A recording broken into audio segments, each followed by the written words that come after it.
Glasgow, docket number 19-498FH. This is the time set for sentencing in this matter. Ms. Glasgow, you were convicted of assault with intent to do great bodily harm. That is a felony punishable by up to 10 years in prison. You have the right to be represented by an attorney. You are represented by Mr. Abbott. Mr. Abbott, have you had a chance to go through the pre-sentence report with your client? Yes, Your Honor. Do you have any additions, deletions, or corrections? We do, Your Honor. Her date of birth is stated correctly on the front page. There is May 30th of 62, which makes her 59 years old. So if you go to the evaluation and plan, the first sentence stating that she's 68 is incorrect. And then on the third paragraph, it mentions that she graduated from high school. She did, but it was in 1978. And she went to Davenport from 1980 to 1981. And that same correction should be also made.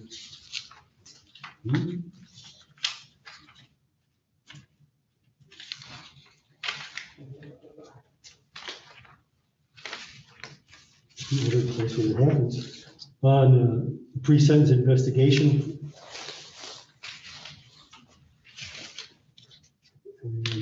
Well, that's a good one. It's probably near the end, it's probably repeated, yeah, under education. Right. So Sexton, 1978. Yeah. Okay, it says start date 1966, I doubt it. Right. Should I put 1974? That would make sense, Your Honor. Yeah.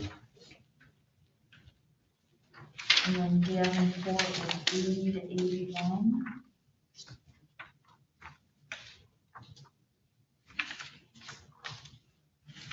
Okay, anything else? On her prior offenses, number 6 of 7, Yes. it indicates that the discharge date was the 20th of February, 2018. When actually she was sentenced in 2009. That would make sense. Yeah. Well, it must be 2009 because the offense was November of 8, right? Right. So it was either 9 or 10, but not 18. Okay, I'll put 9. Anything else? I have an argument about the scoring of the guidelines. Okay, and unstipulated to? I haven't spoken with them. Okay, just give it to me. Okay, it's OV 12, Your Honor.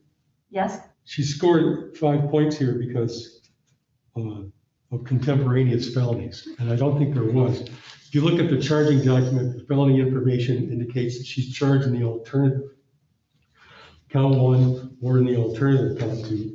It doesn't refer to 2 separate types of behavior, was all. That would be accurate. Do the people agree with that? Yes, Your Honor, I had the same change, and that doesn't change the level or the range.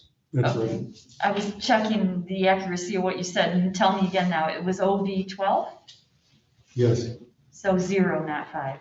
yes. Okay, and any others? No, And so, did the people have any changes to the guidelines? No, Your Honor, thank you. Okay, so then our total on OVs goes down to 40. Does that change the level? No, Your Honor.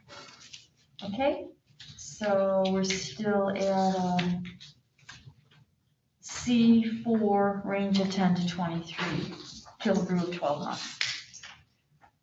Did the people have any other corrections to the report? No, Your Honor, thank you. All right, and there's a victim to be heard? Yes, Your Honor. Okay, it's a little awkward here, you're so far away, but if you could just speak into the microphone there because we record, and if you could begin by stating and spelling your name for the record, please. Gail Garris, Gail, G-A-I-L, Garris, G-A-R-R-I-S. Thank you very much. Go right ahead. She really affected my life. Every morning I have to wake up and look in the mirror. Not able to be able to afford plastic surgery. My eye was an inch from putting out my eye. I still have to go to the eye specialist. I had to go seek therapy. The pain and suffering I go through, I still go through it now to this day. And what she did to me, she had no remorse, because she bragged about it to other people after the fact. And her family still constantly involved, her daughter, still trying to fight my boyfriend, which is here in court, just 2 weeks ago. So it's like, I don't know, she needs more time, she needs all the time she can get. Okay, thank you for coming today and making the comments, I appreciate it. Thank you. Did the people wish to be heard? Yes, Your Honor, just to echo some of Ms. Garrett's statements, this case has been ongoing for a while now. As the defendant was sent to the forensic center, it's been going on, and she has been following up with this case consistently ever since. And what she has gone through, surgery upon surgery, and the mental anguish for a seemingly unprovoked and egregious assault. Unlike a lot of things that we even come across in this kind of situation, where she was even charged in the alternative with the intent to maim, because of how egregious it was, where it was on Ms. Garris's face, and how she's going to be affected for a very long time. So the recommendation is for a short term of incarceration, but I think a longer term is warranted based on how egregious and unprovoked and violent this offense was. And I think that they would recommend, I know that there's a mental health situation we have ongoing as well, but I think a longer jail term would be appropriate based on what happened. Thank you. All right, thank you.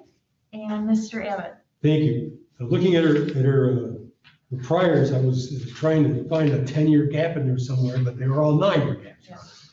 Which, although it's serious offenses, it's an infrequent amount of offenses for a person of her age.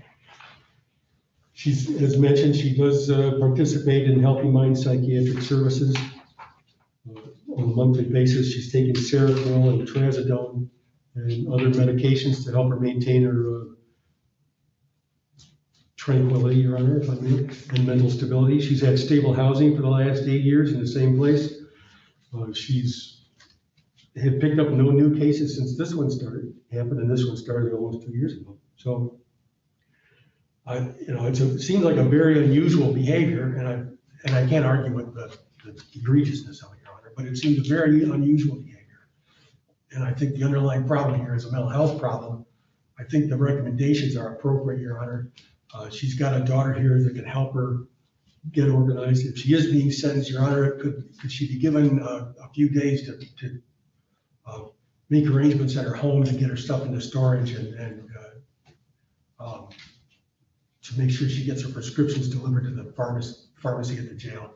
Those are the kind of things she's asking for. And we understand, Your Honor, the egregiousness of the assault. All right, thank you. Now you, Ms. Glasgow, did you wish to say anything? No, You said no? no. Okay. I completely agree that this is egregious and unprovoked and just so completely unnecessary. Yes, mental health is a component, but so is alcohol consumption, which is pretty big here according to what's described. So I think that definitely for this kind of a violent, vicious assault, that there has to be a period of incarceration. And I am going to place you on probation for a period of 24 months, 270 days in jail with credit for 15 days served. You have to pay $130 to the Crime Victims Fund, $68 in state costs, waiving oversight fees, waiving costs to the county. Additional conditions of probation are no use or possession of alcoholic beverages or controlled substances, or recreational use of marijuana or use of medical marijuana in violation of the Medical Marijuana Act. You must comply with both drug and alcohol testing as your agent directs. You must complete a substance abuse assessment and complete whatever outpatient or residential substance abuse treatment is recommended for you. You must continue to attend mental health counseling. You must complete an anger management program, waive confidentiality, and allow any treatment program that you're in to disclose information about you to your agent. When you are released from custody, you'll be on scram tether for a period of 90 days. You must not engage in any assaultive, abusive, threatening, or intimidating behavior. No contact with anyone you know to have a felony record. You can't possess a weapon while you're on probation. You must comply with the written and verbal orders of your agent. Let your agent into your home at any time. Submit to a search of your person or property without need of a warrant. Report any changes to your agent within 24 hours. You may not have any contact in any form whatsoever, either directly or through another person, with Gail Garris, or be within 500 feet of her residence, school, or place of employment. And you have the right to file an application for leave to appeal your conviction and your sentence in this matter. You're entitled to an attorney at public expense to assist you in doing that. If you're making a request for one, you have to make it within 42 days of today's date. It explains that more on the form that we are now handing to you. I'm not going to grant the request to report because I feel that Ms. Garris might be in danger if I did so. And so you are remanded to the custody of the sheriff. Your Honor, can I get a clarification on the recommendations? Are recommending 45 days up front? Is that part of just so, or is it just a straight 270? It's 270. Okay. How much time we get? I'll tell you all that in a second, okay?